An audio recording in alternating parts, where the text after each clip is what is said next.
So we played in France a couple of years ago, and we had a review afterwards that said that I talked about politics too much between the songs. The entire reason we are a band is to spread these messages, so this song is called Can't Shut Me Up.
Well, I'm here with BRATAKUS at MPRV.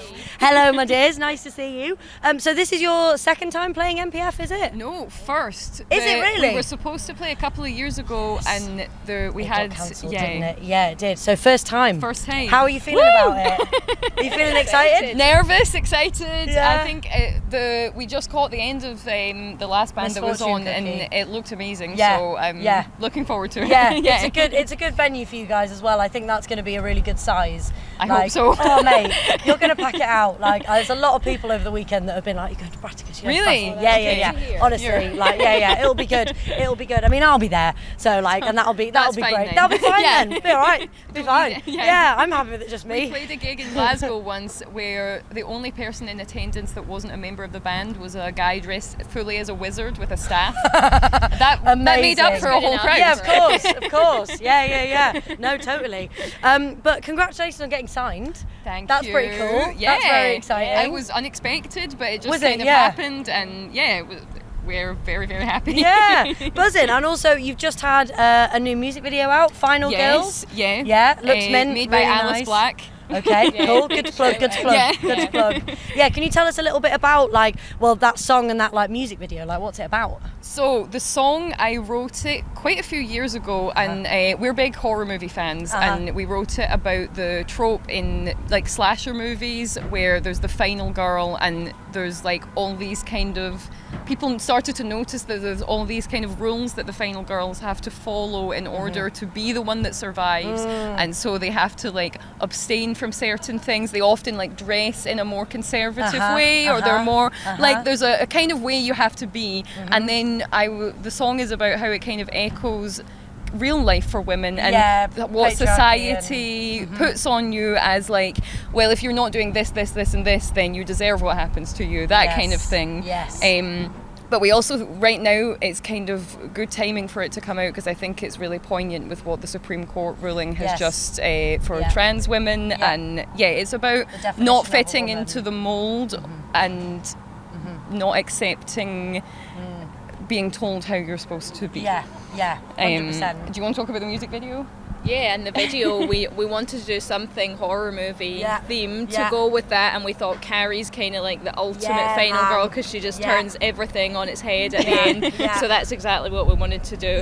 It was a bit of an ambitious project it's a class video, we didn't have much time to get it together. But again, huge shout out to Alice Black who made the video for us. She was amazing, and totally we managed to pull it off in the end somehow. The night before mixing up fake blood in our grand's kitchen. Yeah, what is it, cornstarch and food No, colouring? we did it even cheaper. Really?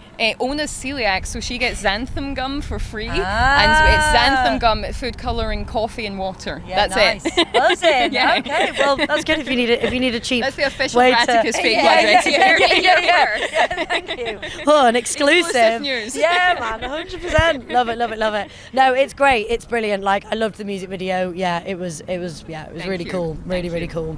And you guys, you like call yourself brats, like bratcore. And can you tell us a little bit about what you mean by like what it is to be a brat? Well, it started because BRATAKUS was a name that our dad used to call us as a joke if we were like misbehaving when we were kids. And then we formed the band and we had been like rehearsing, and then someone wrote to us from a local paper kind of thing, and they wanted to do a piece on us, and we didn't have a name yet, and we thought it would be funny to use that name, and then kind of like tying it in, like we've got like the Brat Baby logo and things like that, and kind of like it's for it to be kind of tongue-in-cheek and playing on that kind of no, it's good, it's a good vibe. Everyone thinks it's like Latin or like some kind of ancient Germanic word, so we're thinking of coming up with like a big backstory for it.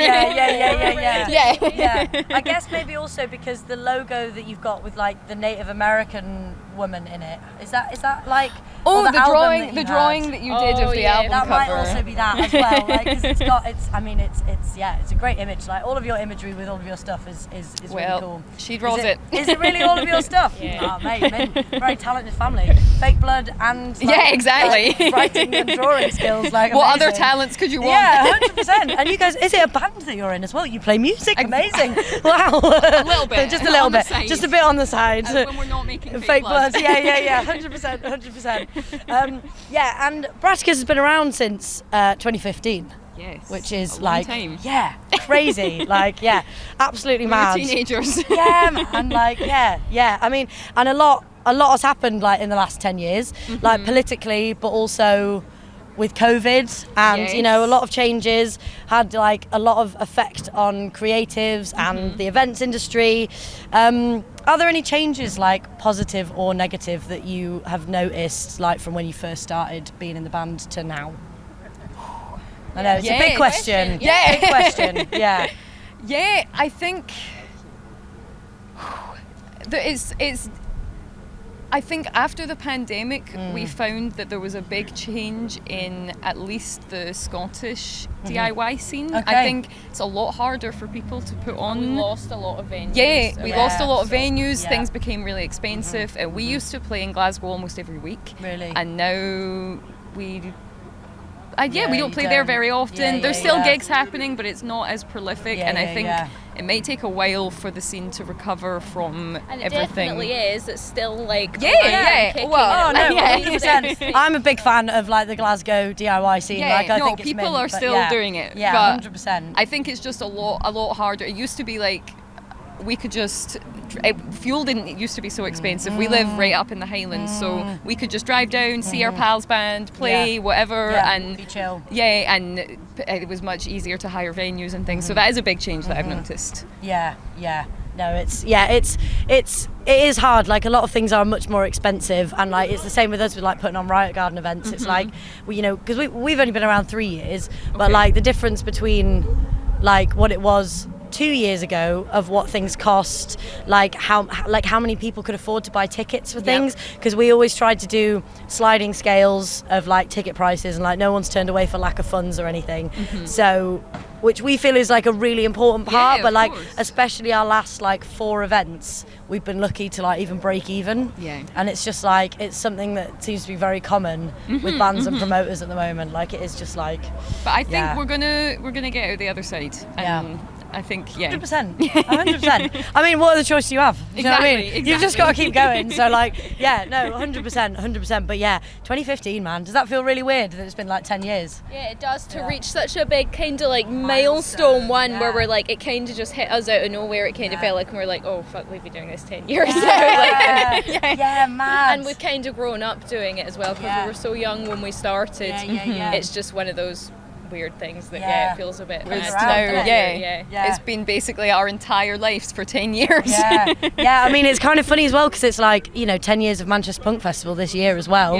And like I went to the first one 9 years ago when I was 15, and I was like, wow, like, do you know when you look back on that kind of thing and you're like, fuck, that was a really long time ago, like, oh my god, like lots happened in that time. Definitely. No, totally. So yeah, I completely get it. Something that I also noticed, like looking on your guys' Instagram and like Linktree and stuff like that, you don't have a Spotify. We just do now. Yeah, you do, but you've got like 2 songs on it. It was just made basically when we signed to Vane. They put the release that we put out with Vane was put on Spotify. But up until then, we did it completely without Spotify. I was wondering if you would be up for elaborating on why you made that decision. Well, or if it was just an accident. No, it was when we were doing it DIY. It just felt kind of right to do it DIY and to do it like we had our stuff on our Bandcamp, but we put out our own releases and we did everything ourselves, and so we just didn't really feel the need to be on Spotify.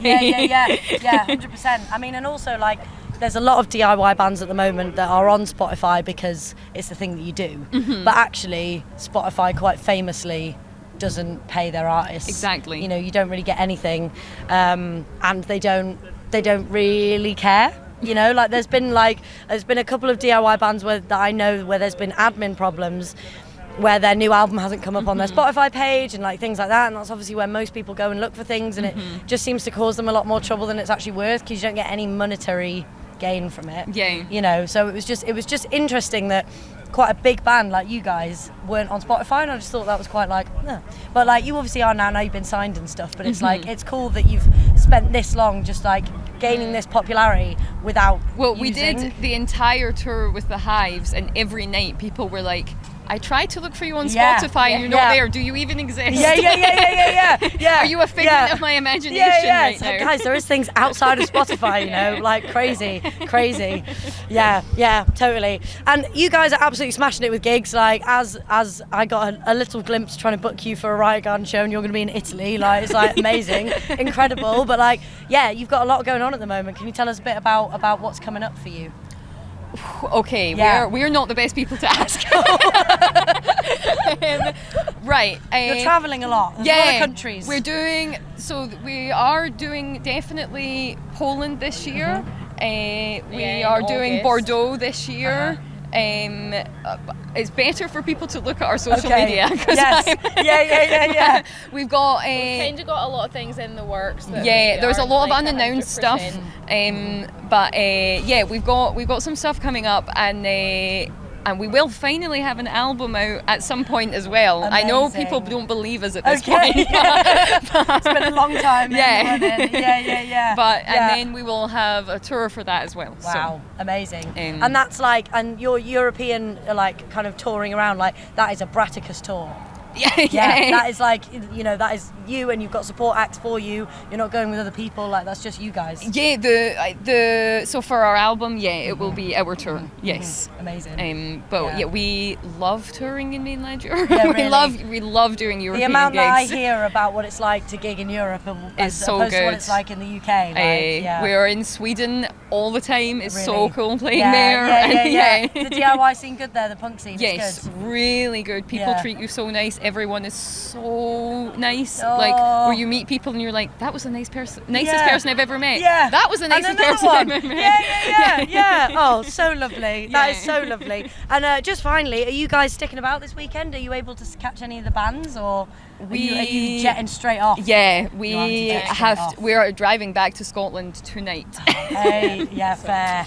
Yeah, that's a long drive. Yeah. And it's one of you that drives? Yeah, both of us do, luckily. So because we come from the middle of nowhere, we're like, as soon as you turn 18, or 17. You have to learn to drive. Yeah, no, that's absolutely fair. I drove here, Ona's going to drive back. Amazing. Legend. Yeah, well done. So you can have a pint, I guess, then, or maybe. Yeah, we shall see. Well, I will let you guys go and set up for your set anyway. It's been absolutely lovely chatting with you. Yeah, nice to meet you guys, and nice to have a good chat. And good luck with the set. Thank you so much. Nice one. Thank you. No worries.